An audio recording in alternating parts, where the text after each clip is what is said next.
So it's 5:35. We have a quorum, so I'm going to call the meeting to order, if I may. So the first order of business on the agenda is approval of the minutes from August 7th. Everyone should have had a chance to review those minutes. Do I have a motion to approve the minutes, or is there any proposed changes to the minutes? I'll take either one. Motion to approve? So moved. Is there a second? Brendan seconded. All those in favor signify by saying aye. Aye. Aye. Okay, the minutes of August 7th passes.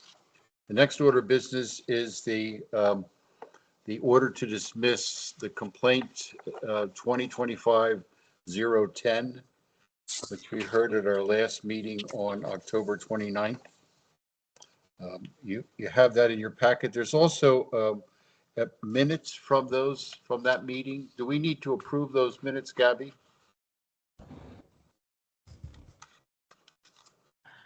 I would say if we haven't, I think that's okay. We can do that. Yeah. Approve them? Yes. Okay, so there's a document in our packet which constitutes the minutes from our October 29th meeting. Have a chance to review those. My name is misspelled in the second. Mackenzie, come on. It's bulky. Anyway, so in the final version, if you would change that, at the beginning of the second paragraph, is there a motion to approve those minutes? Motion to approve as amended. Thank you. A second? Seconded. All those in favor? Aye. Aye. All right, the minutes from October 29th have been approved. So the next order of business is the order to dismiss CO 2025-010. We've had a chance to review that. Gabby, the only thing I would suggest, maybe by way of a change, is that the second sentence, during the preliminary hearing, the Ethics Commission afforded each party the opportunity. I would just perhaps add each party present. We could do that just to clarify that only the respondent was given this opportunity. I mean, in effect, it says that when we say that the complainant did not appear. So we could just Right. And also we did tell him that it would be, in his interest Right. to appear, but right. Yeah, I think it's fine, just so that it clarifies that it was the parties who were present that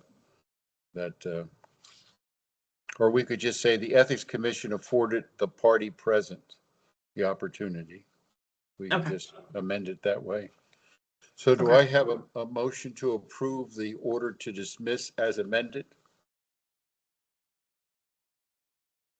Motion to approve the order as amended. So moved. Is there a second? Second. Second. All those in favor? By saying aye. Okay. Thank you. All right. So that's taken care of. The next order of business is approval of the advisory opinion AO 2025-005. We've had a chance we've all had a chance to review that. Mackenzie, the date on this shouldn't be November 6th. It should be November 6th, 13th, today's date, assuming we're going to approve it today. So on the document, it says November 6th. If we could change that to November 13th. Does anyone have any changes that they would like to make or amendments they'd like to propose?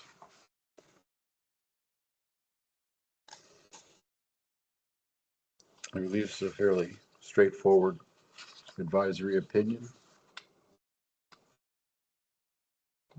Give you a moment to take a look and think about it.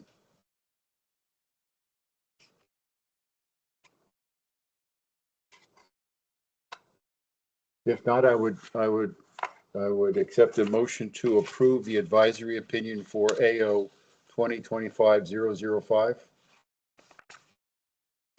Motion to approve?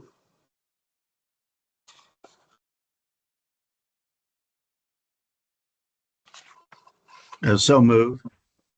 Second?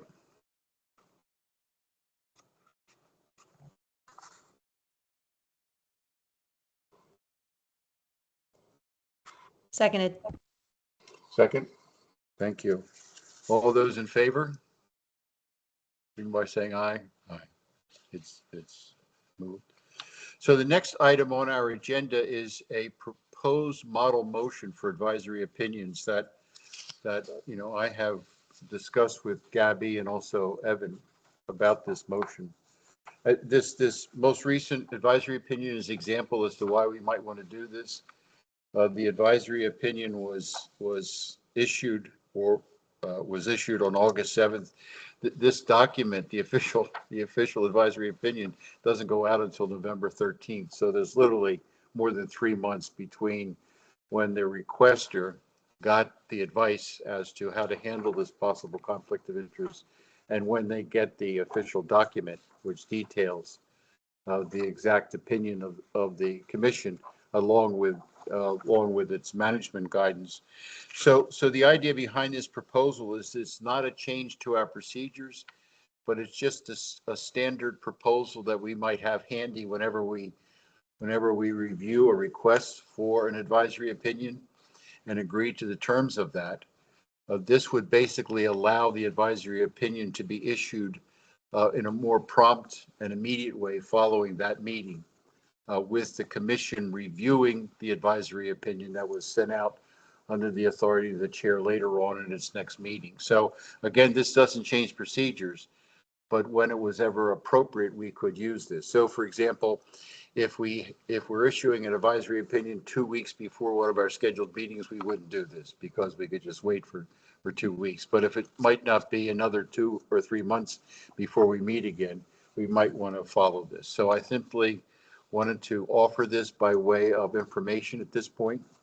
And unless there's any objections, it's something that we can consider as we move forward and we have any additional requests for advisory opinions to do something like this. So any comments or questions about that?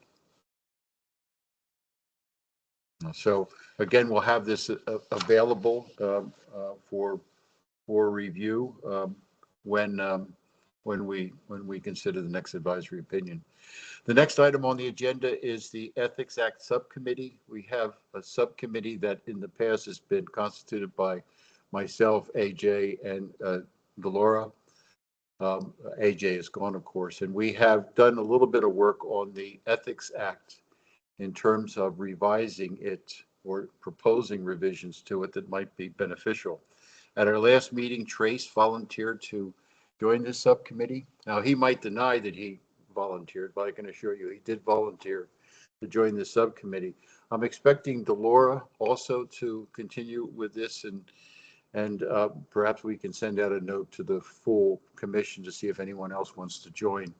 I'd like to see if I couldn't get a meeting of this subcommittee sometime before the Christmas holidays, with the ambition that sometime in 2026 we would come back to the full commission with a marked up Ethics Act, which would include what we're proposing by way of amendments to improve the Ethics Act, and we could review it at that time and decide how to proceed in terms of sending it to council for its review. So this is again an information item for the commission at this time, and an invitation for anyone else who wants to join Trace and myself and Delora in working on this. So any comments or whatever? So again, Trace, thanks for volunteering to join this. You'll be a big help with this subcommittee. So, all right, the next item is the ethics tip line reports, and we have a report for 3 months, I believe. There's a report for August. There's a report for July, August, and September. Is that right? No, August, September, and October. We have data reports that come from the internal audit department. If anybody has any questions about these I didn't see anything here that would necessarily trigger a concern for the Ethics Commission to investigate. The one item that kind of jumps out when you look at the list of offenses is falsification of information, like, but I think that this, my hunch is that what you have is people cheating on their time reports, and that's what this is, and they have been followed up by HR, those reports, and handled. So any comments or questions about if not, that those are all provided to us for information purposes. The next item on the agenda is the financial interest statement review, and due to the heroic efforts of Mackenzie, we have now all the financial disclosure reports that we need to have, and it'll be after the first year, which will go through this labor once again. So one of the things we're talking about, and we have discussed in this subcommittee, is whether we want to think about something other than a paper process for capturing annual financial reports. There's various tools out there that you can use to do this in a much more efficient way. So that might be something we want to pursue in the future when we go to the council about changing the Ethics Act. So thanks, Mackenzie, for that great effort and for wrestling to the ground some people who were late in submitting. And then the final information. Hey, David, before you move on, I had a question. Sure. So I'm not sure if you all have answered this in the past. Mackenzie, I know we've talked about this a little bit. Did we ever get a clear answer on the ongoing review process once those statements are turned in, or the conflicts of interest? So if I recall correctly, where we landed was that when anybody first joins a commission or a board, those are reviewed by the mayor's office before things move forward, before nominations are made or finalized. But then when we do our annual ones of those, that there may not be anybody reviewing those. Yeah, no, we've not made any progress on that. Yes, so they're held for public review if requested.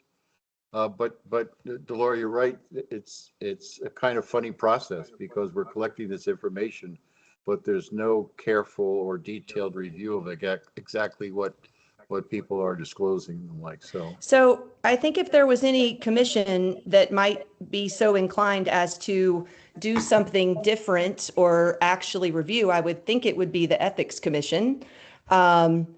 So given that, I think two things are probably happening. Number one, I think people, if I didn't know any better, I think I might assume if I turn something in that might be relevant, if I'm turning that in and it's required to the point that people are, I'll use this word loosely, Mackenzie, stalking me to get it, that I might, fair. I might assume that whatever I've turned in has been cleared or reviewed, and that I might not need to bring it up again. And so I think number one, I think a starter place that I would love to propose for us would be that we, at least at a minimum, informally consider that we somehow review ours internally, and that maybe this is something that we need to either suggest, or, maybe Gabby, you might have thoughts on like who this would need to go through, right? Like what the official process would need to be. But it does make me nervous that you guys are working really hard to get this stuff in, and yet no one's looking at it. Yes. So might internal audit take the initial or have the initial responsibility of reviewing these disclosures to see if there's anything on the disclosures that might be appropriate to refer to the commission for its review? I mean, so Delora, what I'm thinking about is you have all these paper documents, and I'm not quite sure that, it would be practical for us to have a meeting where we go through and sort through the paper documents. But if there's somebody, the head of internal audit, or perhaps the legal department, that's reviewing the documents initially, and when there are disclosures of any kind of material nature, referring those disclosures to the Ethics Commission for its perhaps review. So So I think, David, I don't think that's a bad idea. I don't think that's though exactly where I was starting with. So I think to the degree that each commission or board is probably best inclined to need to know the information about the folks serving on that board. So for example, if Trace, I'm just going to use you because you're like literally your little blurb is like right below mine. So I apologize. That if then something, we are not going to know in advance all of the work that might come before us, right? And so, but if we have reviewed internally, that also might be good to know. Not just a bigger picture review that there's a conflict that needs to get referred to us as a commission, but that internally we are aware of what each other's things are as they come through. So an example that I'm thinking of was last year when I think Trace had just joined us. Not last year, time is fleeting, earlier this year, where there was a question about contracts being referred, I think fire department, just kind of internally, those pieces, that each board or commission might also want to know what conflicts exist amongst its own members, not just that something arises to the level of needing to be reported, to the Ethics Commission. So then would the expectation be for the financial interest statements to be reviewed by, I guess, each board and commission that is relevant to them? Yeah, I mean, that was a little bit of what I had in mind. I mean, I think part of the point is, a part of my point, I guess, is if it matters when we join and it matters to do it ongoing, then someone should be reviewing. And I guess a big believer, and I don't want to push that work on somebody else if it is something we should be doing ourselves. I think that's open for discussion. I don't know that I have a particular dog in the fight. I think David's idea is a good one in terms of that bigger picture. What happens if there is, something reported or a conflict that creates a problem? But yes, Gabby, to your point, was sort of a little internal monitoring from each one. Because I feel like if we were to look at it, we can judge whether there's a conflict once there's been an issue presented to us. But I don't know how another commission might judge whether or not we see something, right, amongst our own membership. So, and thinking about the bandwidth for work, meaning that if part of the reason that those are not reviewed on an ongoing basis, they're just collected and shoved somewhere, is because not only maybe somebody hasn't been assigned to do it, but there just might not be the bandwidth for staff to do it, then maybe it makes sense that work is done by each board or commission on its own. So Dolores, something like this, that the disclosures would be sorted by commission or board, and then the chair would get copies of the disclosures for the members of that particular board and commission for the chair to review. Is something like that? Well, I think maybe, I mean, I think where I'm at is that we should have my suggestion is really we should discuss that, what that process might be rather than jump all the way to process. But I also could be alone that everybody else is fine with the idea that these statements aren't reviewed by anybody. That may just be a me thing. No, I share your concern that somebody discloses something in the annual disclosure and never hears anything back, and from that assumes that the relationship or the financial interest that they disclose is not a problem when it might be. And the fact that they've disclosed it, never heard anything back, could lead somebody to think that. And very innocently, they go on their work on the commission or whatever, and there is a conflict there, but it never gets surfaced or never gets attended to. So I think you're right. We need to address this. So would the way to do this maybe have this as a principal issue for our first meeting in the new year after, and see if we could not get Gabby, and perhaps Mackenzie to research exactly, what's the number, how many people are disclosing, and what would the legal department consider it acceptable for the disclosures that are made to be circulated to the particular commissions and boards or departments, as the case may be? I believe Law can look into it and do some of that. And I think potentially that could be a revision in the ordinances as well. So that could also be a topic for the subcommittee. Yeah, but I will say- let's have it as a principal agenda item for the next Mackenzie- meeting. And- after the first of the year. Mackenzie, were you trying to say something? Oh yeah, I was just gonna say, I know that this year there were like 130 people that filed disclosures.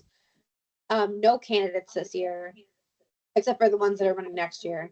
But it's about 130, and not all of them are from boards and commissions. Some of them are elected officials or directors or commissioners.